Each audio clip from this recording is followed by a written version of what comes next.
Дуслар, барыгызга сәлам, всем привет! Вы на канале YouTube Татарочки, меня зовут Алсу Хафиз, за камерой Айнур Ахметов.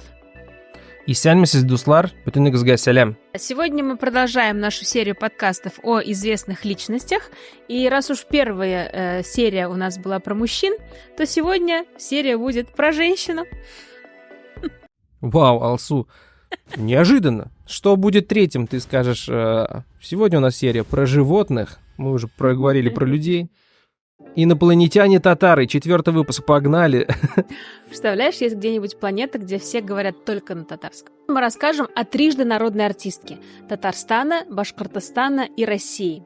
Она одна из первых профессиональных балерин, одна из первых женщин-балетмейстеров в нашей стране и основатель Казанской хореографической школы. Вау, Алсу, ты, как всегда, круто умеешь подобрать человека. Вообще никогда не знал, что была такая женщина. Круто, давай послушаем.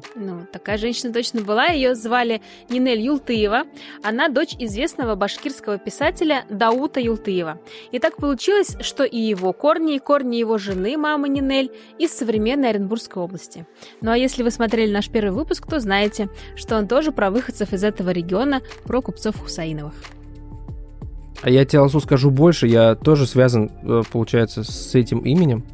Немножко, потому что я учился на улице Даута Юлты. Я сегодня только прочитала, что это достаточно маленький переулок. Раньше он, по-моему, назывался Магаданским и позже стал носить имя Юлтыева. Даут Юлтыев работал редактором газеты «Башкортостан», журнала «Октябрь», сейчас он называется «Агидель», участвовал в создании Союза писателей Башкортостана, а до этого возглавлял в Оренбурге газету «Красная звезда».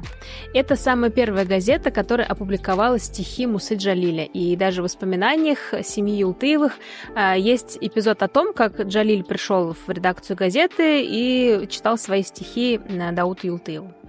Свою жену Фатиму он встретил в Бузулуке. Для Фатимы это был уже второй брак. С первым мужем, учителем Галимджаном Салимджаваровым, они прожили недолго. Оба заболели тифом, Фатима смогла выжить, а муж не поборол болезнь. И именно после смерти Галимджана Фатима пошла на курсы фармацевтов, хотя до этого уже получила педагогическое образование. Ей не давала покоя мысль о том, что, будь она как-то связана с медициной, она смогла бы спасти мужа от смерти.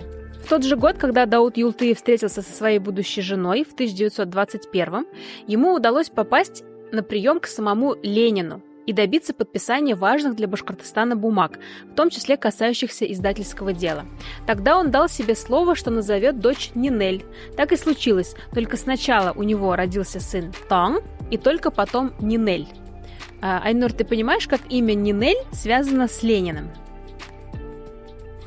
Это имя Ленин наоборот? Да, это имя Ленин наоборот, и в 20-е годы было достаточно распространено среди творческой интеллигенции так называть своих детей. Но еще несколько фактов, чтобы немного понимать масштаб личности.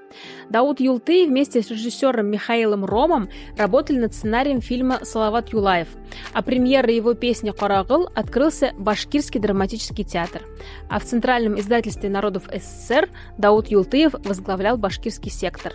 И исследователи литературы говорят, что башкирские проза, поэзия, драматургия и критическая мысль своим началом особенно обязаны Маджиту Гафури, Авзалу Тагирову и Дауту Юлтыеву. Нинель родилась в феврале 1926 года 7-месячной.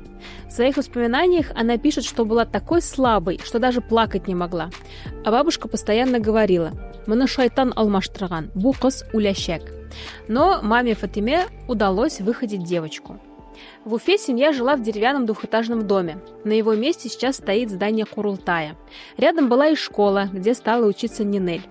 Когда она училась в 3 классе, по городу прошел слух, что набирают детей в Ленинградское хореографическое училище. Годом ранее там уже открылось национальное отделение.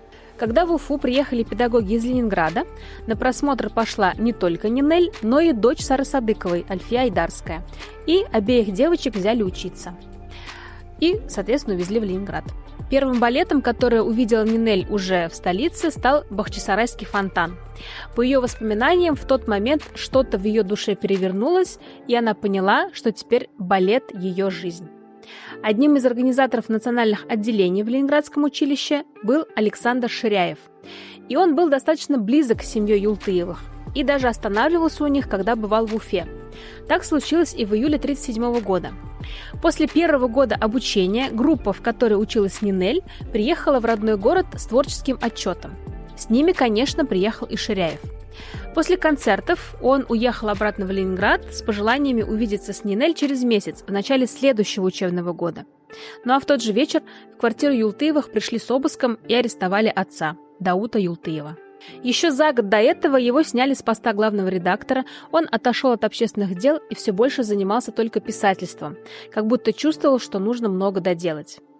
В первых числах сентября, когда ученики должны были отправляться в Ленинград и продолжать там учебу, прямо на вокзале к Нинель подошел незнакомый человек и сказал, что она никуда не поедет, потому что она не имеет на это права.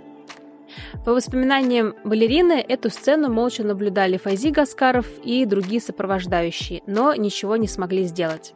Все уехали, а Нинель осталась на перроне с чемоданом в руках. Все потому, что отца обвиняли в шпионаже на пользу Японии и называли буржуазным националистом.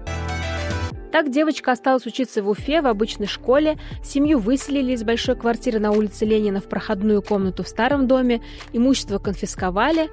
И вдруг в этот момент Юлтыевы получают письмо и деньги от Александра Ширяева.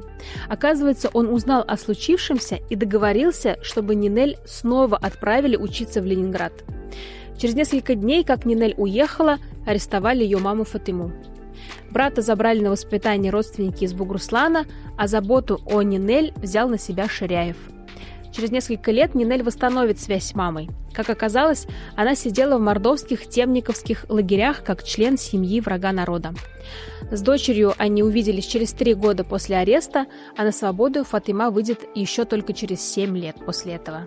О судьбе отца семья долго ничего не знала. Вначале им выдали справку, что Дауд Юлтый умер от болезни в 1940 году в тюрьме. Ну а после реабилитации в 1956-м стало известно, что его расстреляли через год после ареста, в июне 1938-го, и захоронили в общей могиле на Ивановском кладбище. Сегодня на этом месте находится сквер возле Дворца молодежи. Ну а в июне 1941-го началась Великая Отечественная, и всех учеников Ленинградского хореографического училища отправили по домам. Еще не закончив училище, год оставался учиться в Ленинграде, но началась война. И поэтому всех, кто иногородние, там были отделения, национальные отделения, это были казахские, туркменские, киргизы и башкиры были. И в башкирском отделении была и я. И вот оставался 1 год, чтобы закончить училище. А раз началась война, все. И всех отправляли на, родину всех. И вот так пришлось со всем вместе уезжать домой. Но у меня дома-то не было фактически. У меня же отец был расстрелян, мать в лагере. И, в общем, я в театр сразу. И там была зачислена на работу. Там же я одно время и спала на 2-м ярусе, и жила фактически там, и танцевала. Ее оклад тогда составлял 200 рублей. На эти деньги в июле 1941 года в Уфе можно было купить лишь буханку хлеба. Поначалу Нинель ночевала прямо в театре, в ложе 1-го яруса. Жить было негде, немногочисленные родственники, которые были в городе, и сами жили бедно. Позже дирекция театра сняла балерине комнату в частном доме. Но если Нинель задерживалась после спектакля, там двери могли попросту не открыть. И тогда она привычно возвращалась в театр. Алсу, вот по поводу того, да, что человек приехал, и ему негде жить, это тоже удивительно, потому что у меня вот не так давно я у бабушек, у дедушек взял интервью какое-то, знаешь, чтобы понять вообще, как проходила их молодость, быт. И это тоже интересно. Например, мою бабушку направили в деревню учительницы, а жилья нет. И знаешь, вот и как это было устроено, как минимум вот в тех краях, где она была, получается, ее отправили в деревню по направлению работать, и тоже места жить не было у бабушки, и ее поселили просто какой-то другой, в смысле, тогда моя бабушка не была бабушкой, она была молодой девушкой, ее поселили какой-то к бабушке. Вот, потом этот дом, где она жила, сгорел, потому что они там с подругой там жили, они забыли там то ли печь выключить, то ли что. И ее просто забрал жить к себе другой учитель, сказал, вот у нас вроде есть место. Вот, и потом они с ним поженились, соответственно, это был вот мой дедушка. Так это судьба, получается. На уфимской сцене Нинель Юлтыева дебютировала, как ни странно, в опере. Это была «Русалочка» Драгомышского. Балетных постановок тогда было мало, и танцовщиков задействовали во вставных танцевальных номерах в опере. Их называли, и сейчас называют, дивертисменты. Интереснее творческая балетная жизнь стала осенью, когда в Уфу эвакуировали Киевский театр оперы и балета. Так Нинель работала в театре, выступала с концертами в госпиталях, а в 1943 году, когда хореографическое училище вместе с Мариинкой перевезли в Пермь, поехала туда продолжать учебу. Но меньше чем через год Нинель снова возвращается в Уфу, чтобы готовиться к 25-летию Башкирской АСР. Ее назначили на главную партию в балете «Журавлиная песня». Здесь же, в Уфе, она выходит замуж за дирижера Хазби Фазлуллина. Его тоже вернули в город для подготовки к праздничному событию. После партии «Журавлиной песни» Нинель Юлтыева исполнила партию в том самом Бахчисарайском фонтане, в балете, который стал для нее первым увиденным в жизни. В 1945 году в Уфе она знакомится с Назибом Жигановым, который приехал ставить свой балет «Алтын Шаш», в котором была занята и Юлтыева. И в это время Назиб Гаязович ее с мужем приглашает переехать в Казань. По воспоминаниям Нинель Даутовны, она хотела уехать из Уфы, потому что здесь многое напоминало ей о прошлом. Да и брат, Таң, который прошел всю Великую Отечественную, после демобилизации в этот город не вернулся, а уехал в Узбекистан. Так, летом 1946-го семья перебирается в Казань. Дебютной партией на казанской сцене для Нинель Юлтыевой стала партия «Зюгры» в одноименном балете Назиба Жиганова. По сути, тогда балетный мир был невелик, и Нинель после переезда фактически продолжила работать с теми же балетмейстерами, поэтому особых трудностей от смены сцены не испытывала. В 1948 году у Нинель Юлтыевой наконец-то появилась возможность закончить хореографическое училище. И она попала в класс к Марии Романовой-Улановой, матери знаменитой Галины Улановой. Они потом даже будут дружить. После окончания училища Юлтыева могла остаться в Мариинке, но она выбрала Казань, и так начался ее большой творческий путь на сцене.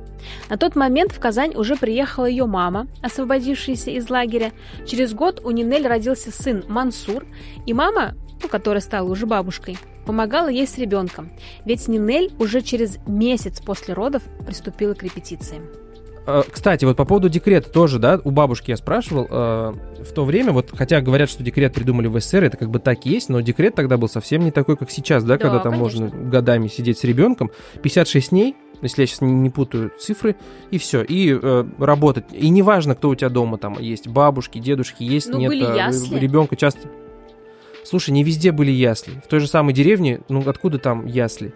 Просто вот это реальная история, то, что детей могли привязать, сделать ему комочек пропитанный, марлевый комочек, пропитанный там молоком, и оставляли и уходили. То есть привязывали там еще что-то. Но это вот тоже о том, чтобы понимать, как был устроен быт того времени, вот плюс-минус послевоенные годы. Вот, а то, что во военные годы и до военных, там, понятно, наверное, еще хуже. Помимо главных партий в балетах, Юлтыевой доверяли постановке небольших танцев внутри спектаклей. Так, за 5 лет работы она доросла до своей первой большой постановки. Ей доверили обновить «Лебединое озеро». Это классичная классика балета.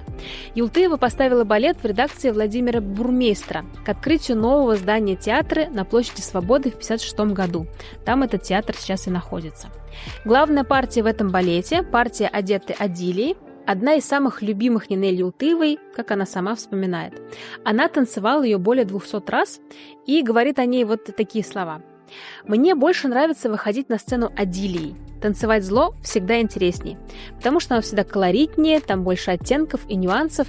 А потом, на мой взгляд, все-таки самое трудное в этой партии, чтобы коварная и более яркая Адилия не затмила светлую прозрачность и плавность линий белого лебедя». В следующем году в Москве с размахом прошла декада татарского искусства и литературы. После этого события Нинель Юлтыева получила в Казани квартиру и въехала туда с сыном и мамой, но уже без мужа.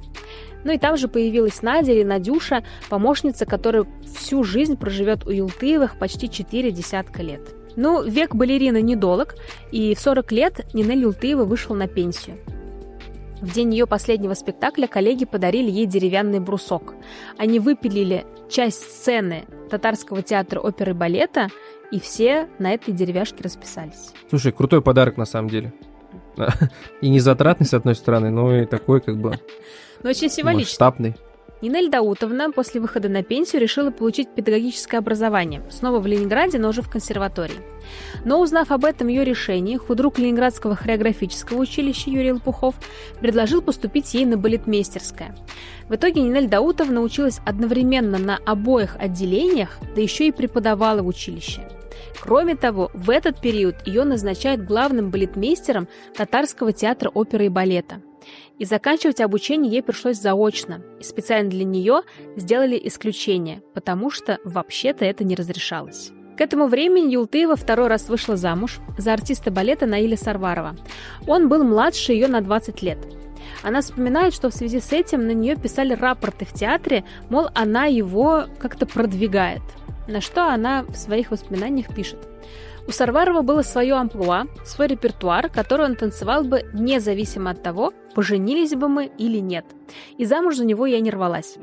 Зато его ухаживания были очень настойчивые, причем на глазах у всего театра. И пока мне не приписали аморалку, я согласилась выйти за него замуж. Кроме балета, меня ничто и ничего не увлекало по-настоящему. Мною увлеклись, да. А я одинокий волк по натуре и счастлива только в профессии». Ну и нужно сказать, что первый муж был намного старше Нинель Даутовны, и она тоже вспоминает об этом браке как о таком вынужденном шаге, поскольку ей было очень одиноко, и вот как-то это одиночество нужно было разбавить. Параллельно с работой в театре Нинель Юлтыева создает кафедру хореографии в Казанском институте культуры. В то время институт был филиалом Ленинградского института культуры, и благодаря этому получилось пригласить в Казань преподавателей оттуда. Ну а после ухода из театра Нинель Юлтыева начинает свои заграничные поездки. Так она поехала в 70-х в командировку в Египет, и там волею судьбы стала художественным руководителем и главным балетмейстером Каирской балетной компании. Я была направлена еще вот в Министерство культуры СССР в Каир. Ну и мне пришлось тоже там поработать. Меня взяли, в общем, как педагога. Приходилось, конечно, языки учить, это естественно, и арабский язык. А у них вахат этнин талята. Арба это 4, значит, арба. Вахат, по-нашему, вы знаете, время, да? Вот. Вахат этнин талята арба. Вахат этнин талята. Я говорю, 1, 2, 3, 4. Они говорят, ой, мадам, давайте по-русски. И вот они привыкли, чтобы я по-русски считала 1, 2, 3, 4. Все. И испанцы тоже. Моментально схватывали именно вот все, что было русское. Прекрасно воспринимали и хотели, главное, это очень все. Вот это начиналось еще тогда. И там у меня были прекрасные Хасан Шита и Соня Саркис. Они стали первыми вообще. Тогда первый был конкурс балета в Токио. И они там получили впервые они получили тогда там дипломы. Впервые. Вот с чего тогда начиналось вот такое вот тоже восхождение балета египетского. И ставил там спектакли. Я поставил там тоже и «Лебедины» ставил там, и «Бехчисарайский фонтан», и «Шахерезаду». И я их возила и в Болгарию на конкурс, и в Болгарию на гастроли, и в Сирию, в Дамаск. И там в Дамаске говорили, нам тоже хотелось бы такой балет иметь. Вот так они приходили и об этом говорили. Даже в отпуск не отпускали домой, потому что боялись, что если я поеду в отпуск, то вместо меня кого-нибудь пришлют. Вот. Они 3 года меня не отпускали. Они даже просто отдыхать. Там рядом с Ливией было такое место Марса-Матрох. Там какой-то частный санаторий. Даже туда, чтобы я только домой не поехала.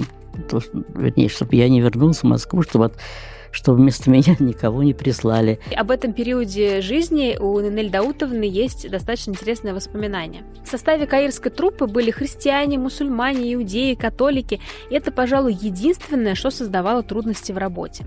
Потому что у одних Святой день пятница, у других суббота, а тут еще ураза или хамсин. Хамсин – это такой период в году, когда 50 дней из пустыни дует ветер, и все это время никто не работает. Мне приходилось ходить по домам и уговаривать артистов прийти на репетиции. Ой, это Тарларгайнды, главное, чтобы кто-то где-то работал. Отвечаю. Чисто татарское. Чтобы ларалар.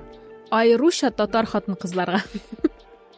После 3-летней работы в Египте Нинель Даутовна работала балетмейстером-педагогом в Каракасском театре в Венесуэле.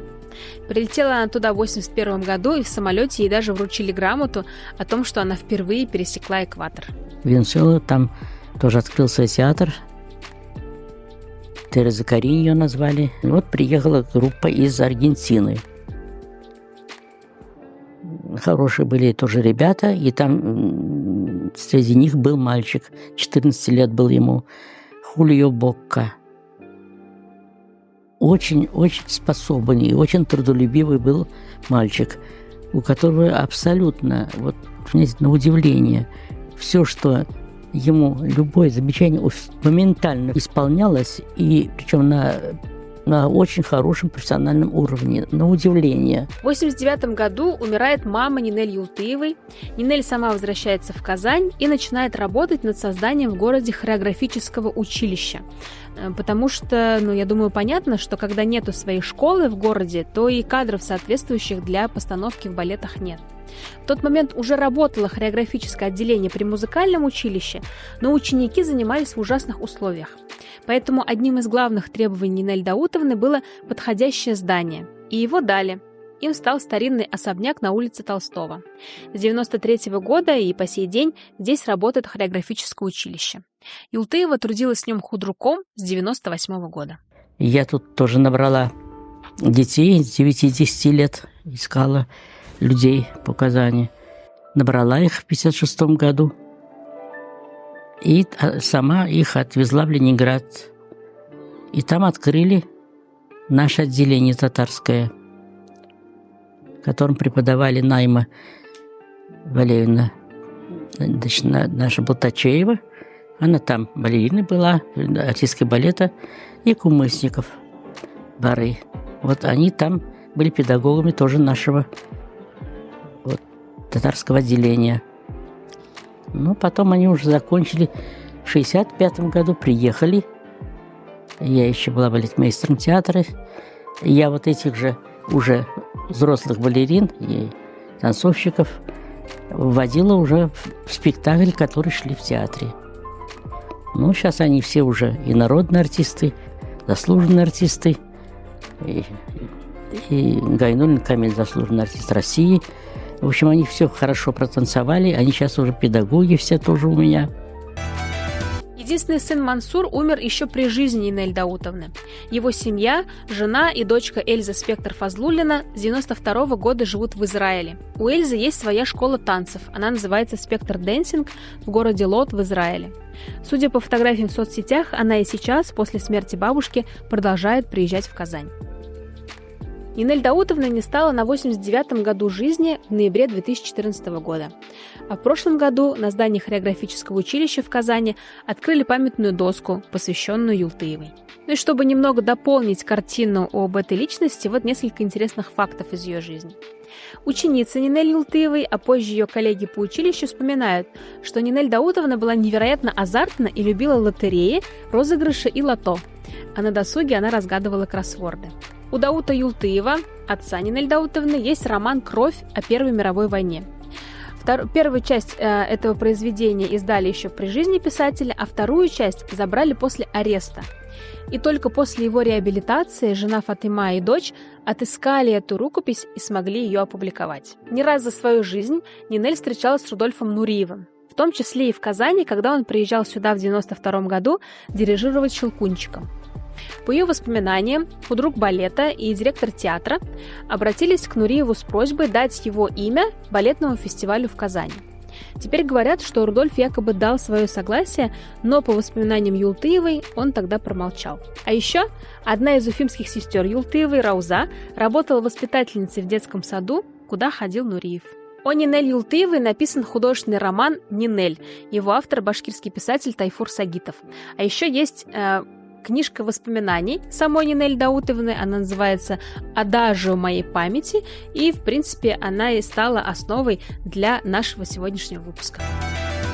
Алсу, спасибо большое за этот выпуск, было супер интересно, на самом деле. Я знал Даута Юлты, потому что я, как уже сказал, учился на улице Даута Юлты. И это просто... И вот то, что его дочь внесла такой большой вклад в балетное дело, это просто, супер интересно и круто. И жалко, что у нас, в Казани есть памятник Рудольфу Нуриеву, вот ей нету. Хотя я уверен, кстати, если ты начнешь еще рассказывать, наверняка было много крутых других каких-то деятелей, которым тоже нет памятников.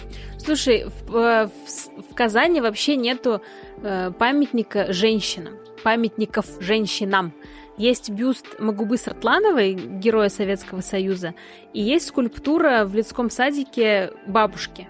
Дуслар, спасибо, что досмотрели этот ролик до конца и вообще, что смотрите наши ролики. Оставляйте комментарии, ставите лайки и подписывайтесь на наш канал. Предлагайте своим друзьям подписываться на этот канал. Пишите в комментариях, про кого бы вы хотели еще посмотреть такие подкасты. И всем здоровья, счастья, пока-пока. Дуслар Зур Рахмет.